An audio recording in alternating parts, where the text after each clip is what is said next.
It's effing cold, he barked. Not a hello, not a good afternoon, just that, cold, like he expected her to personally heat the coffee with her rage. Isabella bit back a snarky reply. Tuition was due. Leo was counting on her. But this guy, something about him, his entitled sneer. No, today wasn't the day. Not again. But then he kept going, each complaint a fresh jab.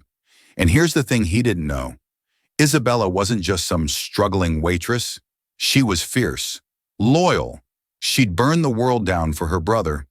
He just had no idea how close he was to finding out. How her quiet act of defiance would either ruin everything or begin something insane. He made a decision that would stun the world. This isn't a fairy tale. This is the story of how one waitress pushed to her limit, walked away from a $10 tip, and walked into the CEO's office. The Monday afternoon rush at the Daily Grind in Soho was a special kind of New York City chaos. It was a symphony of clattering ceramic, the aggressive hiss of the espresso machine, and 100 overlapping conversations, all underscored by the relentless rain lashing against the floor to ceiling windows for Isabella Rossi.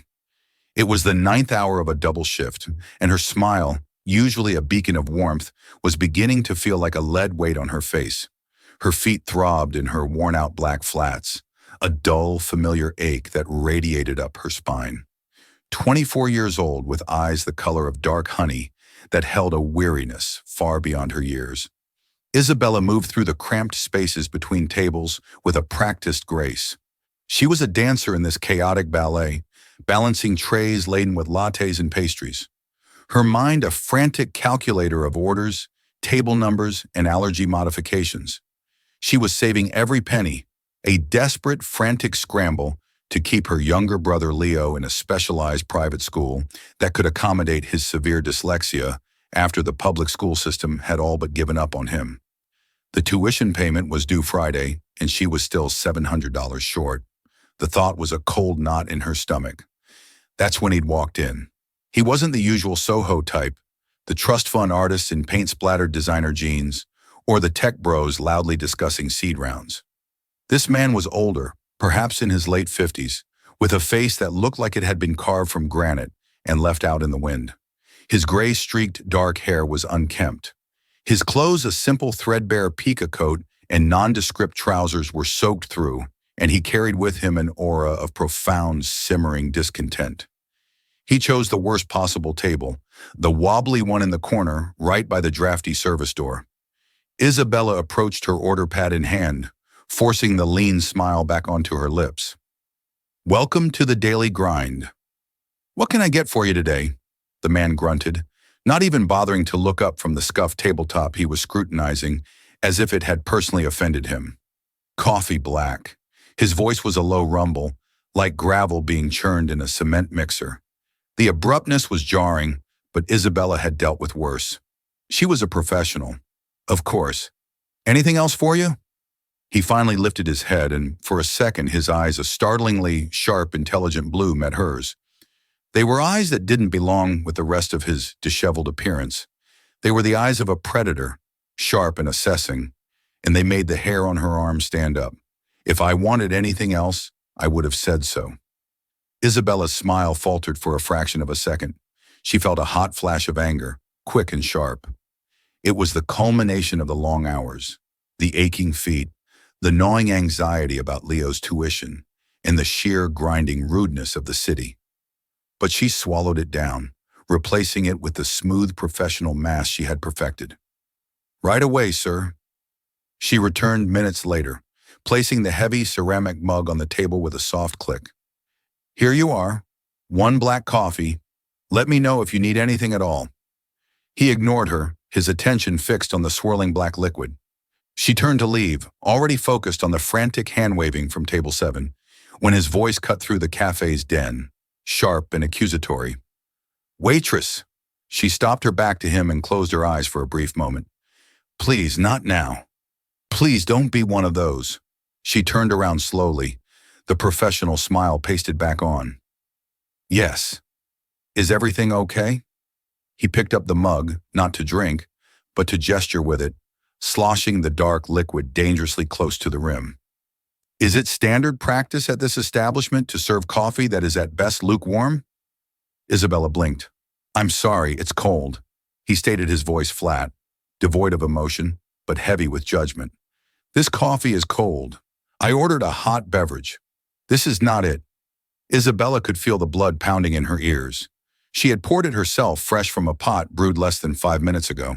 It was physically impossible for it to be cold, unless his definition of hot was the temperature of molten lava. Sir, I can assure you that pot was just brewed. Perhaps the cream. I didn't add cream, he interrupted, his sharp blue eyes narrowing. I drink my coffee black, a fact you would have remembered if you were paying attention. The injustice of it stung. Not only was he wrong, but he was insulting her competence. She could see her manager, Maria, watching from behind the counter, her expression a mixture of pity and warning. Maria was a stickler for the customer is always right. Mantra, a philosophy Isabella usually adhered to, no matter how much it grated. Appease, apologize, replace. That was the formula. I do apologize, sir. She began, the words tasting like ash in her mouth. Let me get you a fresh cup on the house. He let out a short, derisive laugh that was more of a bark. On the house, I should hope so. You're wasting my time. Is this the level of service one should expect from a place with grind in its name? It seems the only thing being ground down here is the customer's patience. And that was it. The snap. It wasn't loud. It was a quiet internal severing of the tightly wound cord of her professional restraint. It was the condescending tone, the deliberate attempt to humiliate, the utter lack of basic human decency. It was the $700 she didn't have the 9 hours she'd been on her feet, the rain that wouldn't stop. The smile on Isabella's face didn't just fade. It vanished, replaced by an expression of pure, unadulterated exhaustion. She looked at this miserable man in his miserable wet coat, and she didn't see a customer. She saw the embodiment of every small, soul-crushing indignity she had endured for years. She set her jaw. You know what? She said, her voice quiet but clear, cutting through his impending tirade. You're right. The man paused, taken aback. He had been expecting a fight, or at least a cowering apology. This was neither. Isabella continued, her dark, honey eyes holding his gaze. No longer a servant, but an equal. The coffee is probably cold. This table does wobble.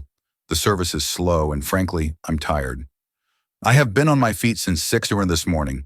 In about 4 minutes, I'm going to have to deal with a man who thinks his decaf soy latte is a personal attack on his masculinity. And after that, I'm going to have to clean the men's restroom because our busboy called in sick again. She took a small, steadying breath. I can bring you another cup of coffee, which I guarantee will also not be hot enough for you. I can have my manager come over and offer you a groveling apology and a free slice of $7 cheesecake. We can go through this whole ridiculous song and dance, and you will leave feeling vindicated in your sour little view of the world, and I will be left with another reminder of why this job is slowly killing me. She leaned in slightly, her voice dropping to a near whisper. Or you can sit here and drink your perfectly fine, not at all cold coffee, and I can go and do the 10 other things I'm supposed to be doing right now because I just don't have the energy to care about your coffee anymore. The man stared at her, his mouth slightly agape. The entire cafe, it seemed, had gone sunk. Even the espresso machine had paused its hissing. Maria was frozen behind the counter, her face pale with shock. Without waiting for a response, Isabella straightened up her spine, ramrod straight for the first time all day. She untied the strings of her stained apron, the simple motion feeling momentous final. She pulled it over her head and laid it carefully on the edge of a nearby empty table. I'm done, she said. Not to him, not to Mariah, but to the universe. And then Isabella Rossi did the unthinkable. She turned her back on the rude customer and his allegedly cold coffee, and she walked away. Not just from the table, but toward the staff exit at the back of the cafe. She didn't run. She walked with a deliberate, unhurried pace, her head held high, the sound of her own footsteps, a drumbeat of liberation. She didn't look back.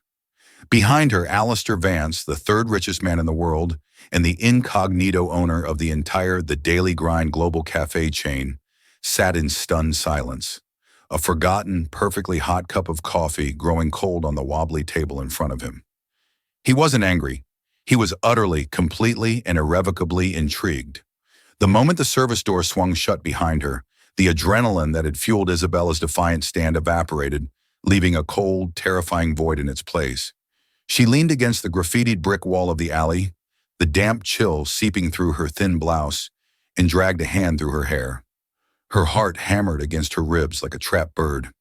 What have I done? What in God's name have I done? The words she'd spoken replayed in her mind, each one a fresh stab of panic. This wasn't just walking away from a rude customer. It was career suicide. She hadn't just quit. She had detonated a bomb on her way out, taking her manager, her reference, and any chance of getting her last paycheck without a fight with her.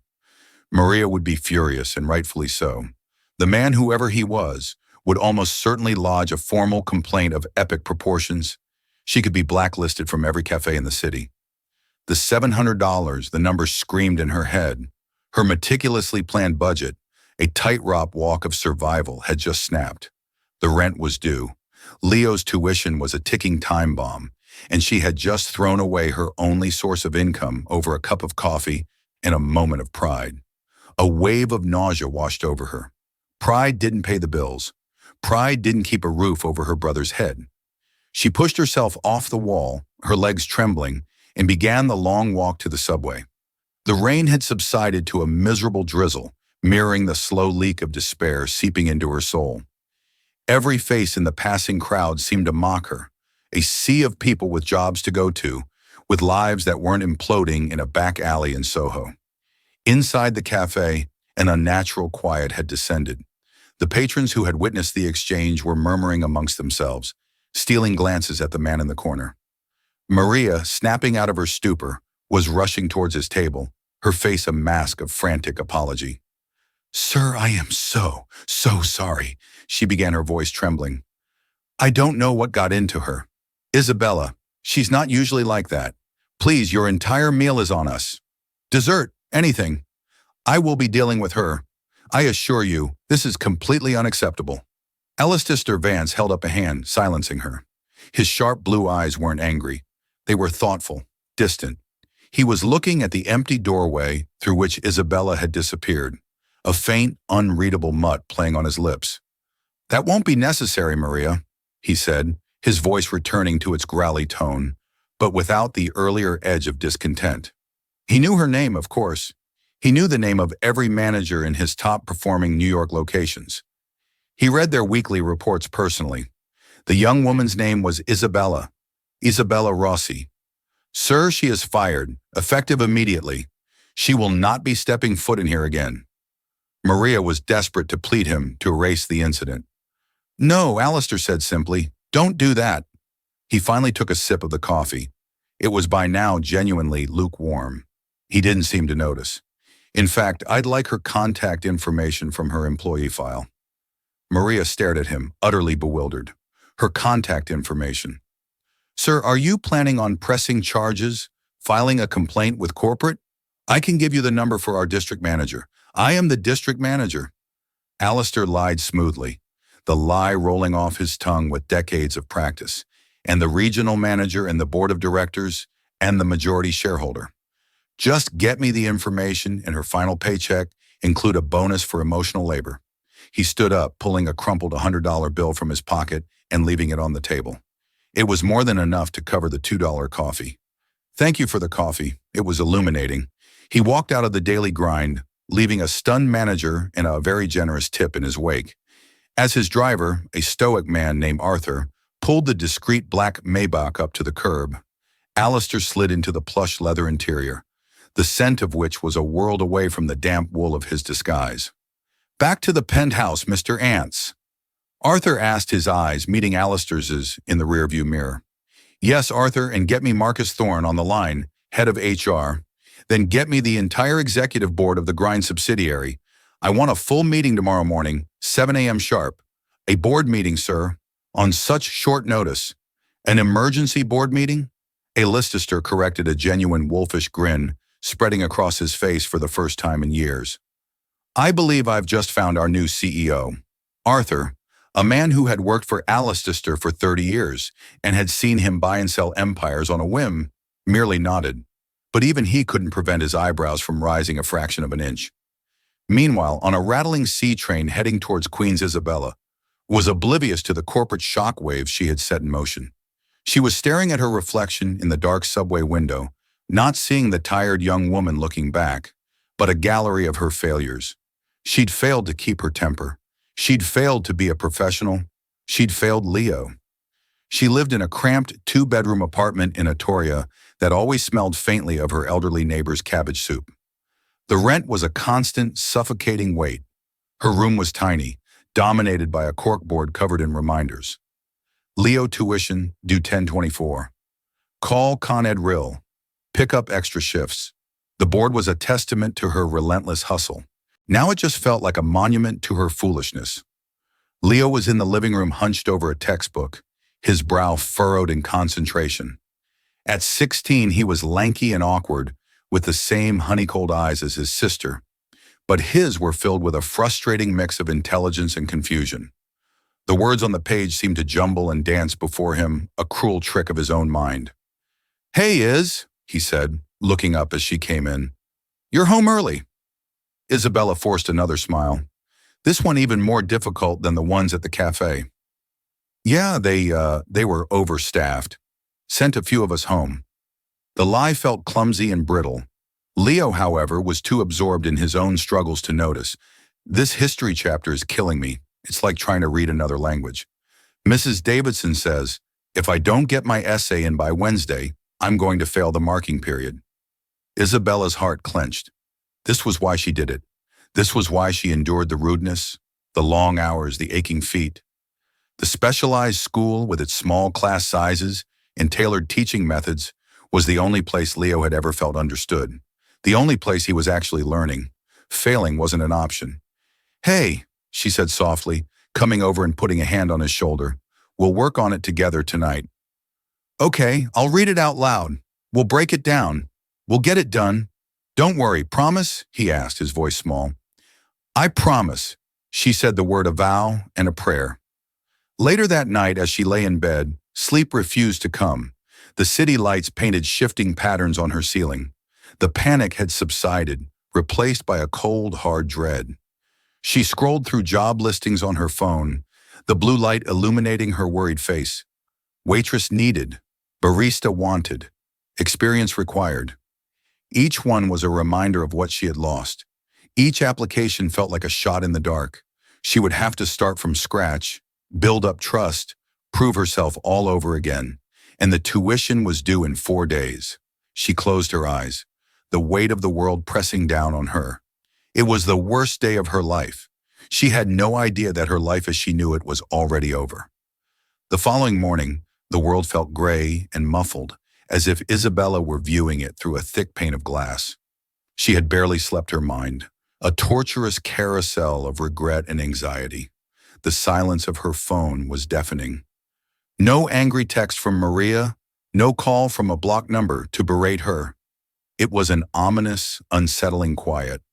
She spent the morning in a zombie-like state, mechanically making coffee-scanning job boards that all blurred into one another and projecting a false sense of calm for Leo's sake.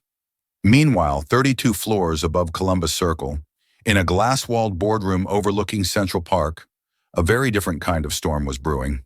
The emergency board meeting for the Daily Grind, a subsidiary of the monolithic Vance Global, was underway. The attendees, a collection of impeccably tailored six-figure, salaried executives, sat around a polished mahogany table.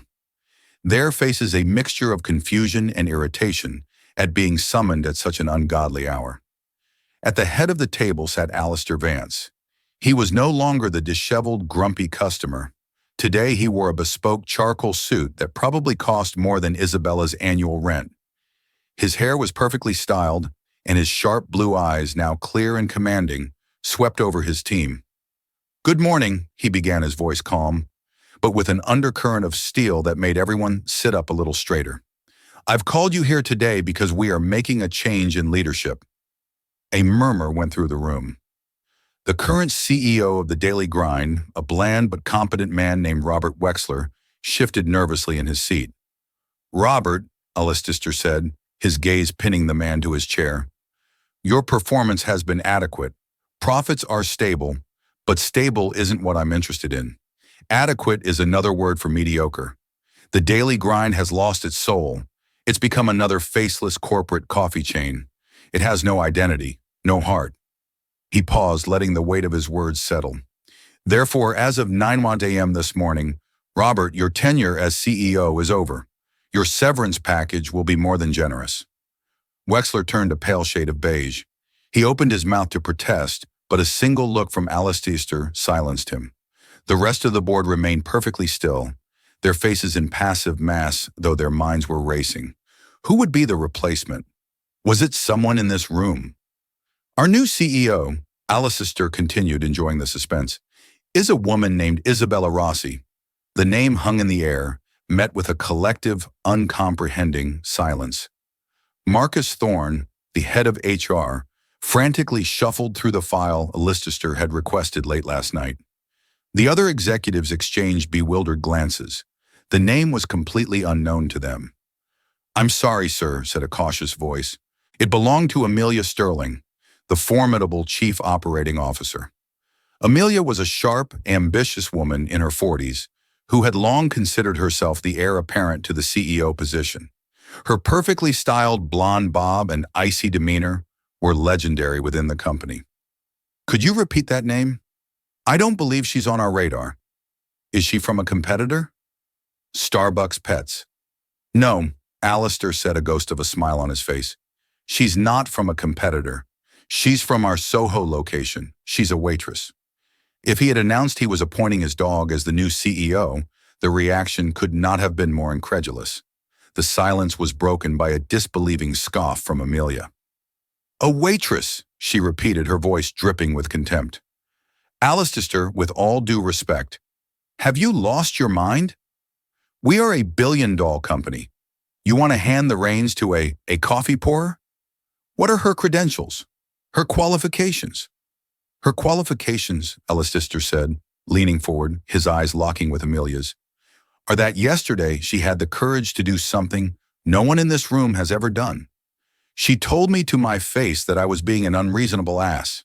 He recounted the incident from the day before, leaving out no detail of his own boorish behavior or her fiery response.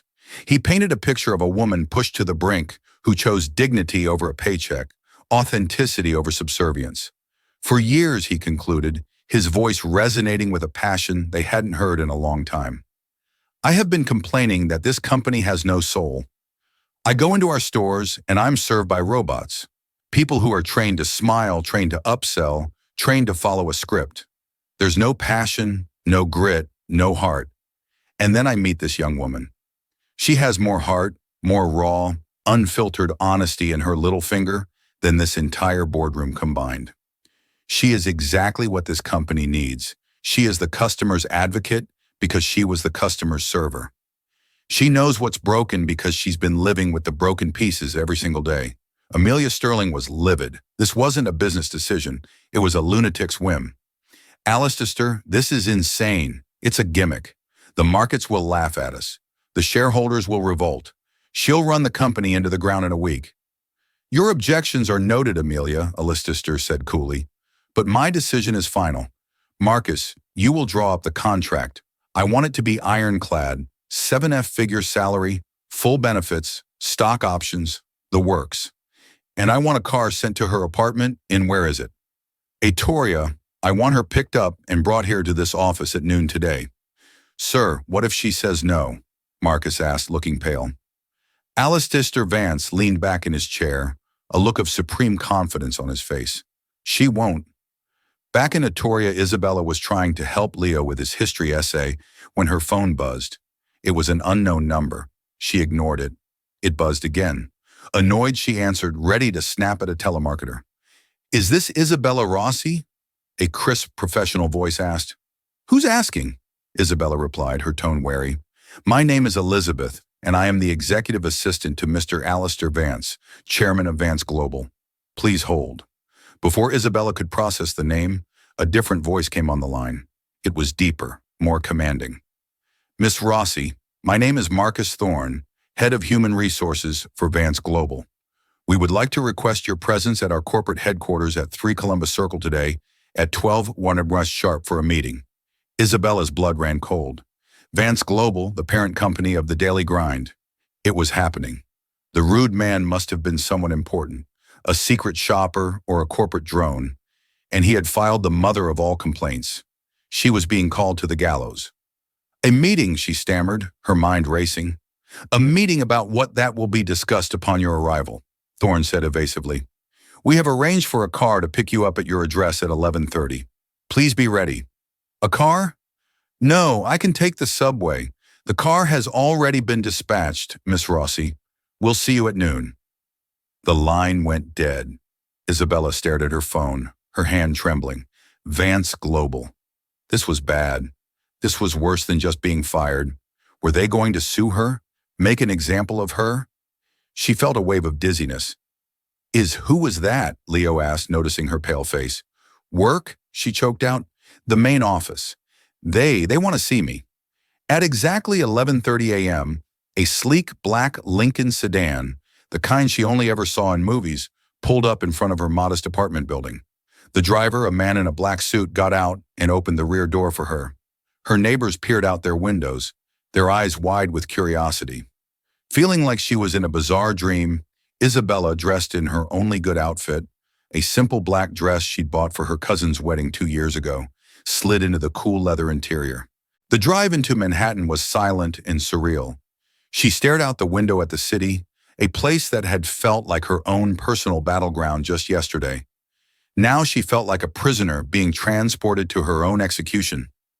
As the car pulled up in front of the gleaming, imposing skyscraper that housed Vance Global, she felt an overwhelming urge to bolt, to run back to the safety of her tiny apartment. But her feet, as if they had a will of their own, carried her out of the car and through the revolving glass doors into the lion's den. The lobby of Vance Global was designed to intimidate. It was a cavernous space of polished marble, gleaming steel, and hushed, reverent silence. A waterfall cascaded down a 20-foot wall of black granite, and the air smelled of money and power. Isabella felt her cheap dress and worn-out flats were a sacrilege in this temple of wealth. She approached the massive security desk, her heart pounding a frantic rhythm against her ribs. Isabella Rossi, she said to the stern-looking woman behind the desk, her voice barely a whisper. I have a meeting at noon. The woman's expression didn't change, but she tapped a few keys on her computer. Ah, yes, Miss Rossi. We've been expecting you.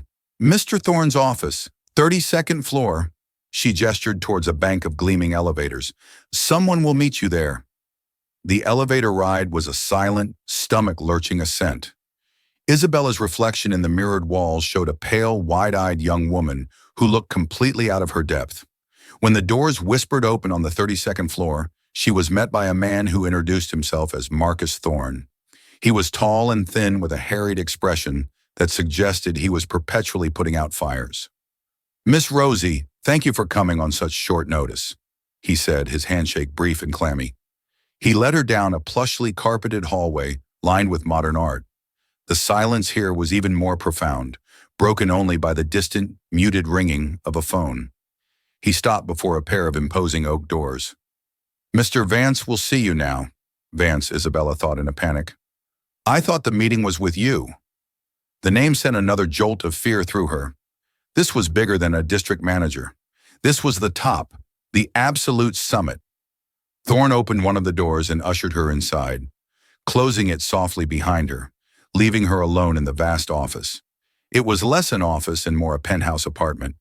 One entire wall was a single sheet of glass, offering a breathtaking, godlike view of Central Park, a swath of green and gold spread out like a picnic blanket. The furniture was sleek and minimalist. The art on the walls looked priceless, and the desk, a massive slab of dark wood, was empty, save for a single steaming mug of coffee. And behind that desk, in a large leather chair, sat the man from the Café. Isabella froze her breath, catching in her throat. He was different, yet terrifyingly the same. The threadbare pica coat was gone, replaced by the impeccably tailored suit. The unkempt hair was now perfectly in place, but the eyes, the sharp, piercing blue eyes, were identical. The predator's eyes. He stood up and walked around the desk, his movements slow and deliberate. He wasn't smiling. "Miss Rossi," he said, his voice the same low rumble she remembered, though it now carried the unmistakable weight of command. "Thank you for coming. Please have a seat." He gestured to one of the chairs facing his desk. Isabella's legs felt like they were made of jelly, but she managed to walk to the chair and sit down, perching on the edge as if ready to flee. Her mind was a whirlwind of confusion and terror. "You," she whispered, the single word encompassing a universe of questions. "Me," he confirmed, taking a seat opposite her, leaning forward with his elbows on his knees. He wasn't behind the desk anymore. He was on her level, creating an illusion of intimacy that was more unnerving than the power play of the desk. "My name is Alistair Vance." He let the name hang in the air, watching her, gauging her reaction. He saw the flicker of recognition, the dawning horror as she connected his name to the company, to the building, to her presence in this room. "I imagine," he continued, "that you are wondering why you are here. You probably assume I've brought you here to fire you in the most dramatic way imaginable. To make an example of you." Isabella couldn't speak. She could only nod, her throat tight with fear. "I am the founder and owner of Vance Global," he said, "and by extension the owner of every single The Daily Grind on this planet, including the one in Soho. I visit my stores from time to time, incognito, to see things as they really are, not the polished version my executives want me to see." He paused, his gaze intense. "And yesterday, Miss Rosie, you showed me something I haven't seen in a very long time. You showed me the truth." Isabella stared at him, her confusion wearing with her fear. "The truth?" "I was rude. I was unprofessional. I abandoned my post." "No," he corrected her firmly. "You were honest. You were human.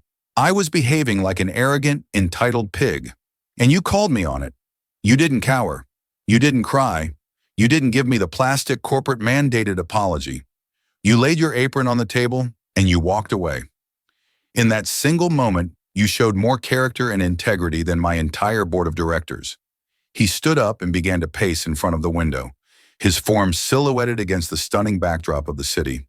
"This company," he said, gesturing to the world outside, "is sick. It's dying from a disease of mediocrity. We've become a machine. We process customers. We serve them lukewarm coffee." He shot her a quick wry glance. "And we take their money. There is no life in it anymore. It needs a heart. It needs a soul. It needs a leader who understands what it's like to be on the front lines. Someone who understands that our business isn't just coffee. It's people. It's about creating a space where someone can escape the rain for a few minutes. Not a place where they get bullied over the temperature of their drink." He stopped pacing and turned to face her directly.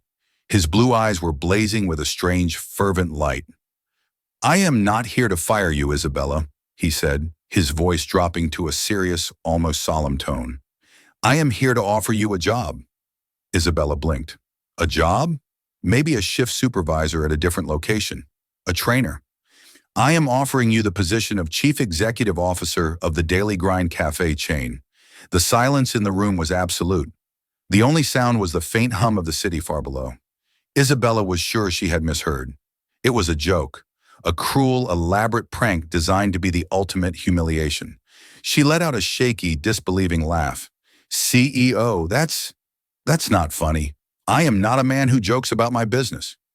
"Miss Rosie," Alistair said, his expression completely serious, "the position is yours if you want it.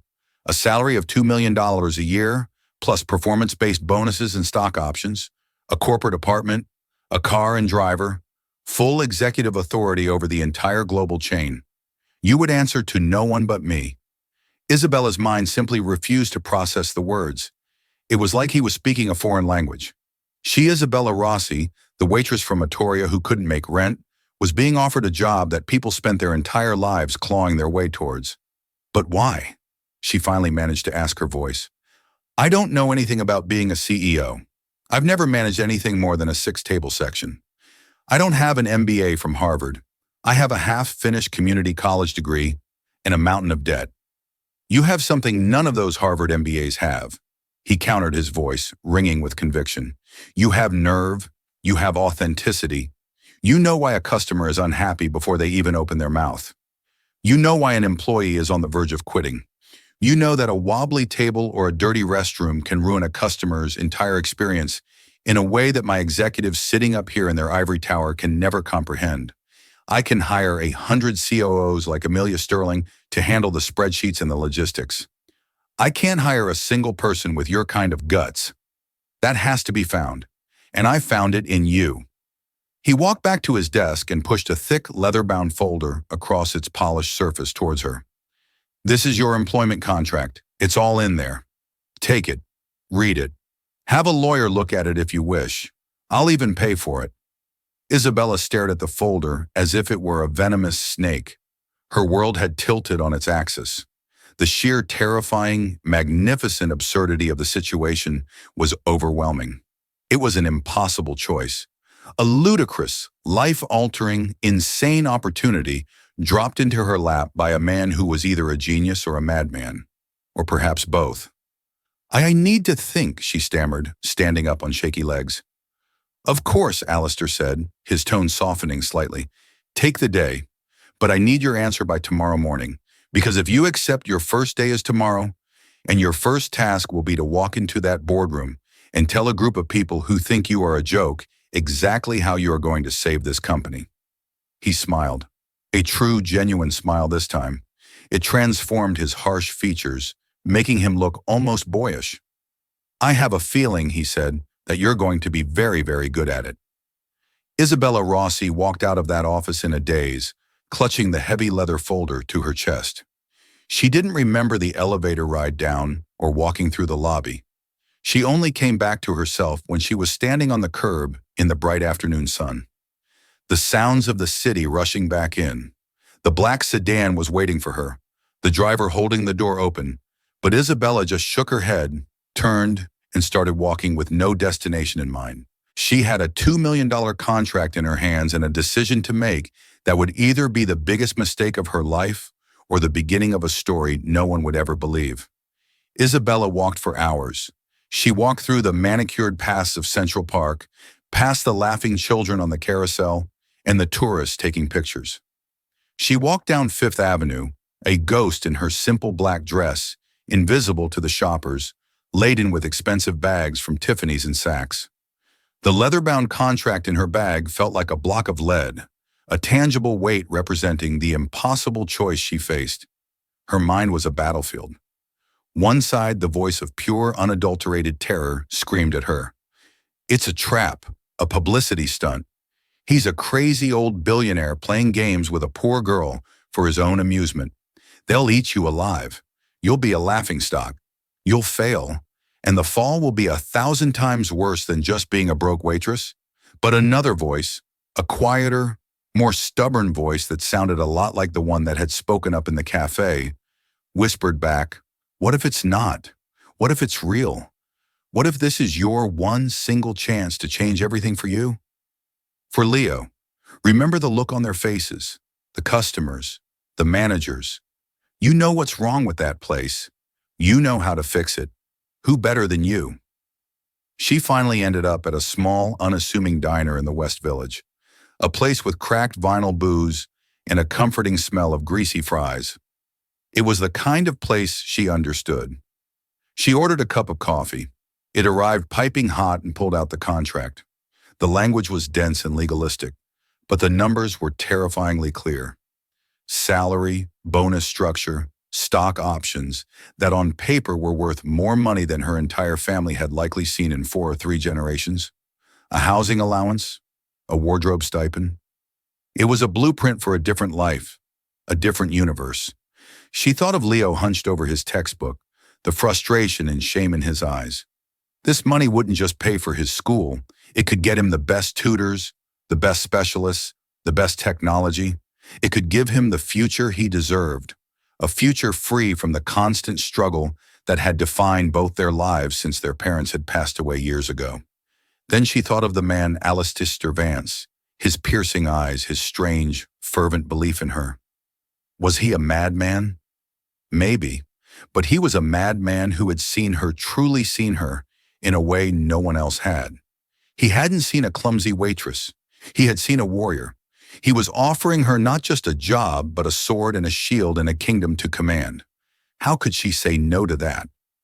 Her fear was still there, a cold, hard knot in her stomach. But now it was mingled with something else, a spark of defiant, audacious excitement, the same spark that had made her lay down her apron. She took out her phone and dialed the only person in the world she trusted implicitly. "Izzy, is that you? Are you okay?" Leo's voice was fraught with worry. "You've been gone for hours." "I'm fine, Leo," she said, a new resolve hardening her voice. "I'm more than fine. Listen, can you do me a favor? Go online and find out everything you can about a man named Alistair Vance." She spent the next hour in that diner nursing her coffee as Leo fed her information through her earbuds.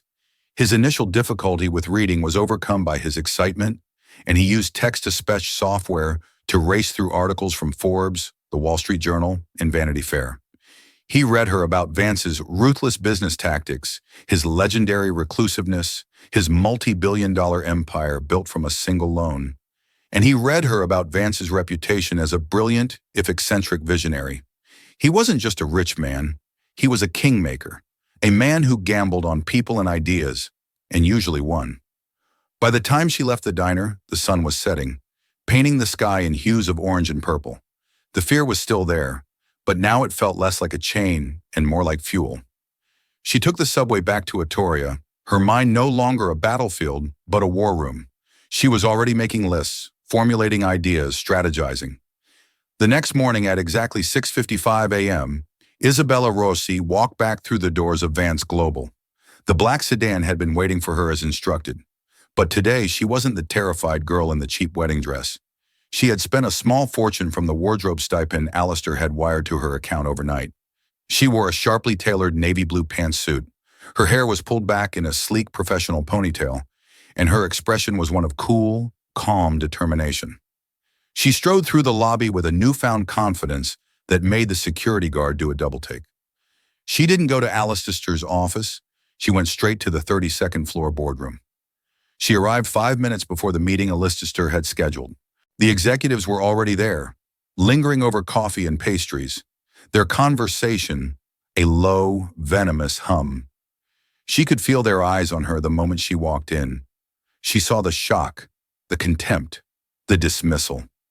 At the head of the table, Alistair Vance watched her, a flicker of approval in his eyes. Standing next to him was the COO, Amelia Sterling. She looked Isabella up and down, her lips curling into a derisive sneer. "Well, well," Amelia said, her voice loud enough for the whole room to hear. "Look what the cat dragged in. I hope you're enjoying your 15 minutes of fame, dear. Try not to break anything." Isabella walked calmly to the front of the room, placing her portfolio on the polished mahogany table. She turned not to Alistair, but to Amelia. She looked the formidable COO directly in the eye, her honey-cold gaze steady and unflinching. "My name is Isabella," said her voice clear and strong. Resonating through the suddenly silent room is Isabella Rossi. "And as of this morning, I am your new Chief Executive Officer. You will address me as Miss Rossi or ma'am." "Dear" is no longer on the table. She then let her gaze sweep across the entire room, meeting the eyes of every single stunned executive. "I know what you're all thinking," she continued, her voice ringing with the same raw honesty she'd used in the cafe. "You are looking at my resume, or lack thereof, and you see a joke, a gimmick, a waitress who got lucky. You're right, I am a waitress, and as a waitress I know things that none of you know." She began to pace just as Alistair had done, owning the space. "I know that our loyalty program is a joke that punishes our most frequent customers. I know that our pastry supplier has been sending us day-old goods for 6 months because our procurement department is only focused on cost, not quality. I know that the scheduling software we use is so archaic and unforgiving that it's the #1 reason for employee burnout and turnover. I know that the tables in the Soho location wobble." She stopped and pointed a finger at a stunned executive. "Franklin, head of procurement, You're fired, she pointed to another. Jessica, head of IT, your department has 3 weeks to present me with a new employee-centric scheduling system, or you're fired. She turned back to Amelia. Amelia, COO, you have built a culture of fear and complacency. You have 2 months to turn that around and prove to me you can foster innovation instead of just punishing mistakes. If you can't, you're fired too. She had their complete terrified attention. My predecessor, she said, her voice softening slightly, was fired for being adequate, for being stable. I am not interested in being adequate. I am here to start a revolution. We are going to put the heart back into this company. We are going to value our employees as much as our customers. We are going to serve the best damn coffee in this city, and it will always be hot. She looked at Alistair Vance, who was leaning back in his chair, a look of pure, unadulterated delight on his face. Then she turned back to her new shell-shocked team. I don't have an MBA. I don't have a fancy degree, but I have the truth, and I am not afraid to use it. This company is no longer just a grind. It's a family, and I will not let my family fail. Now let's get to work. In the stunned silence of the boardroom, a new era had begun. The waitress had not just walked away from a table. She had taken a seat at the head of it, and everyone in that room knew with a certainty that was both terrifying and exhilarating that the daily grind would never be the same again. From a cold cup of coffee to the CEO's chair, Isabella Ross's story proves that sometimes the most powerful move you can make is to know your own worth and have the courage to walk away. Alistair Vance wasn't looking for another suit. He was looking for a soul, and he found it in the most unexpected of places. Her journey is just beginning, and the corporate world is in for a rude awakening. What do you think of Alistair's shocking decision? Was it genius or insanity? Let us know your thoughts in the comments below. If you were inspired by Isabella's incredible story, please hit that like button. Share this video with someone who needs to hear it, and make sure you subscribe to our channel for more unbelievable true stories that will leave you speechless. Thank you for watching.